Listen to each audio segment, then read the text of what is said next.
దక్షిణ తీర railway general manager Sandeep Mathur Nandyal Guntur సెక్షన్లో సమగ్ర తనిఖీలు నిర్వహించారు. మార్గమధ్యంలో భద్రతా ప్రమాణాలు, మౌలిక సదుపాయాల అభివృద్ధి, నిర్వహణ సామర్థ్యం మరియు ప్రయాణికుల సౌకర్యాలను ఆయన సమీక్షించారు. ఈ తనిఖీ నంద్యాల రైల్వే స్టేషన్ నుంచి ప్రారంభమైంది.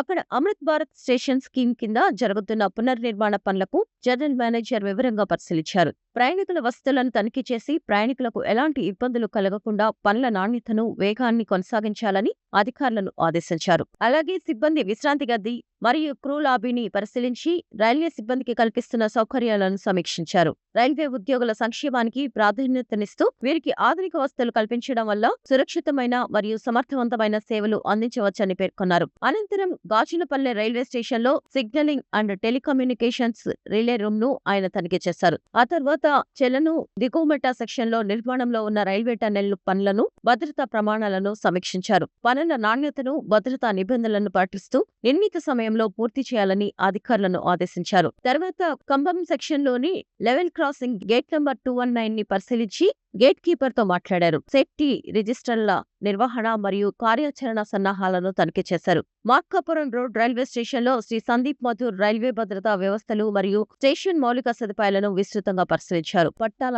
ఆరోగ్యాన్ని, నిర్వహణ ప్రమాణాలను అంచనా వేయడానికి నిర్వహించే అల్ట్రాసోనిక్ ఫ్లాట్ డిటెక్షన్ టెస్టింగ్ పాయింట్లు మరియు క్రాసింగ్లను ఆయన ప్రత్యక్షంగా తిలకించారు. స్టేషన్ సౌకర్యాలను మరియు సమగ్ర భద్రతా సన్నద్ధతను సమీక్షించిన ఆయన అత్యున్నత ప్రమాణాలు పాటించాలని స్పష్టం చేశారు. ఈ తనిఖీ కార్యక్రమంలో జనరల్ మేనేజర్ తో పాటు గుంటూరు డివిజనల్ రైల్వే మేనేజర్ సాధనా సేన్, వివిధ భాగాల అధిపతులు మరియు ఇతర ముఖ్య రైల్వే అధికారులు పాల్గొన్నారు.